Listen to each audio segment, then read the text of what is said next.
جبکہ 2 افراد جو ہے ان کو قتل خطا کا جو مجرم قرار دیا گیا ہے وہ میں آپ کے سامنے نام رکھ دوں. عاصم اکرم ہے 21 سال کا اور فیضان اکرم ہے 19 سال کا. یہ دونوں بھائی لگ رہے ہیں مجھے. یہ دونوں بھائی ہیں اور باقی ان کے ساتھ 4 لوگ اور ہیں. ثقلین علی، باسط علی، ثقیب علی، یہ بھی مجھے لگ رہا ہے آپس میں بھائی ہیں.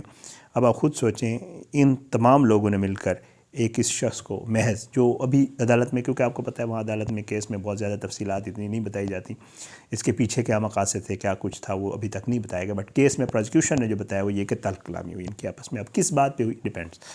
تو بہرحال یہ تمام افراد جو ہے یہ پیلگرام ڈرائیو اور پیلگرام کرسنٹ ڈیوسبری کے رہائشی ہیں. انہوں نے یہ سب کچھ کیا.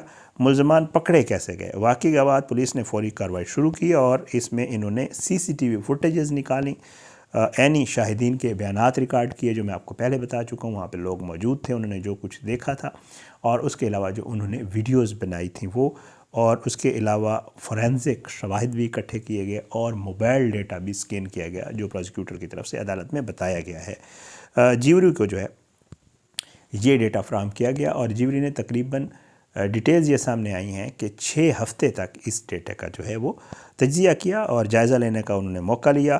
CCTV فوٹیج نے جو ہے وہ ملزمان کی موجودگی اور حملے کی ترتیب واضح کر دی کہ انہوں نے کس طرح پہلے اس کے ساتھ جو ہے تلخ کلامی ہوئی ان کی، پھر انہوں نے فالو کیا اس کو، CCTV میں نظر آیا، پھر یہ اس مقام پہ پہنچے جو میں آپ کو بتا رہا ہوں، اور پھر اس کے بعد جو ہے انہوں نے یہ سب کارروائی کی.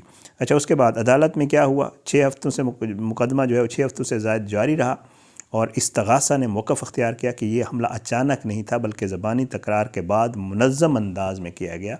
ان کی وہاں تکرار ہوئی اور اس کے بعد انہوں نے سوچا اور اس کو مارا. دفاع نے موقف پیش کیا کہ بعض افراد کا قتل کا ارادہ نہیں تھا جو ڈیفنس لائر تھے جو ان کی طرف سے تھے. آخرکار جیوری نے متفقہ فیصلہ سنایا اور انہوں نے جو 4 کو جو ہے وہ قتل کا مجرم قرار دیا اور 2 افراد قتل خطا کے. فیصلہ سناتے وقت عدالت نے سنجیدہ ماحول تھا. عدالت نے تمام ملزمان کو حراست میں لے لیا اور آئندہ سماعت پر سزاؤں کا باقاعدہ اعلان متوقع ہے.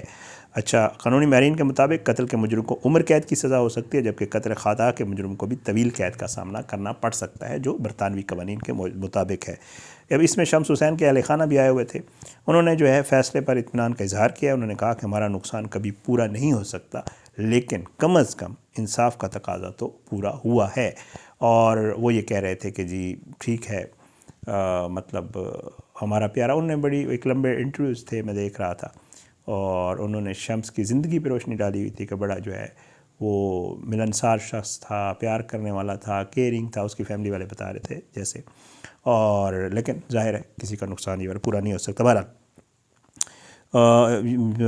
اس کے بعد جی کمیونٹی جو ہے وہاں پہ واقعہ ڈیوسبری کی مقامی کمیونٹی میں شدید تشویش کا باعث بننا ہے. لوگوں نے مطالبہ کیا ہے کہ نوجوانوں میں جو بڑھتا ہوا تشدد ہے اس کو روکا جائے. کمیونٹی لیول پر آگاہی مہم چلانے کی جو ہے وہ انہوں نے مطالبہ کیا اور ایسے واقعات کے سدباب کے لیے مؤثر اقدامات کی بھی ریکویسٹ کی ہے انہوں نے کہ جی ایسے معاملات، کیونکہ نوجوانوں میں اب یہ بہت زیادہ ہو رہا ہے. میں اکثر آپ کے سامنے یہ چیزیں رکھ رہا ہوتا ہوں تو وہاں برطانیہ میں بھی ایسے واقعات پیش آ رہے ہوتے ہیں. بہرحال جی اس کا میں ایک جو ہے آپ کو پتہ ہے کہ ایک معمولی تلخ کلامی، یا ہم ویسے بھی کہتے رہتے ہیں نا کہ تھوڑا جو وقتی غصہ ہوتا ہے بعض اوقات اتنے بڑے نقصان کا باعث بن سکتا ہے جس پہ ساری زندگی انسان پچھتا رہا ہوتا ہے. تو یہی ہوا ان کے ساتھ بھی اور نتیجہ آپ کو پتہ ہے کہ پھر ایک جان چلی گئی اور باقی ان کو سزا ہو گئی. عمر قید بھی ہو سکتی ہے، 6 لوگ ہیں. اور آپ کو پتہ ہے کہ جی یہ جو معمولی جھگڑے ہیں، سوال یہ ہے کہ اتنے خطرناک کیوں ہو جاتے ہیں؟ بات وہی ہے کہ ہمارے اندر برداشت ختم ہو گئی اور ہم کسی کی بات برداشت ہی نہیں کرتے اور ہم میں یہ اتنی برداشت ہی نہیں ہے کہ ہم کسی کو سن سکیں. بہرحال جی شمس حسین ظاہر اب اس دنیا میں نہیں ہے لیکن ان کے والدین جو ہے وہ آج دن تک جو ہے ایک تکلیف دہ عمل سے گزر رہے ہیں، ان کی فیملی والے. اور اگر کبھی زخم کبھی آپ کو پتہ ہے ان کے نہیں بھر سکتے یا ان کا جو نقصان ہے جیسے خود کہہ رہے تھے کہ وہ کبھی پورا نہیں ہو سکتا، لیکن یہ جو معاملہ ہوا ہے یا ان کو جو سزا ہوئی ہے، ظاہر ہے جو انصاف کا نظام ہے اس کے اوپر لوگوں کا اعتماد پھر بڑھتا ہے اگر اس طرح کی سزائیں ہوتی ہیں تو. اور یہ بھی بہت سامنے آتا ہے کہ جی قانون سے بالا تر کوئی بھی نہیں ہے، جو بھی کوئی جرم کرے گا تو وہ پھر پکڑا ضرور جائے گا. یہ جناب ویڈیو تھی اور یہ میری کوشش ہوتی ہے کہ جو ورسیز پاکستانی بہن بھائی ہیں وہ ان کے جو معاملات ہوتے ہیں میں آپ کے سامنے ضرور رکھتا ہوتا ہوں. اور آپ کے پاس بھی اگر ایسی کوئی چیز ہے آپ چاہتے ہیں میں کسی ایسی چیز کے اوپر ڈسکس کروں تو مجھے ضرور بتایا کریں، انشاءاللہ وہ بھی ضرور سامنے رکھیں گے۔ آج کی ویڈیو سے اتنا ہی، انشاءاللہ اگلی ویڈیو، اور اگر ویڈیو آپ کو اچھی لگے تو کمنٹس میں ضرور بتائیے گا۔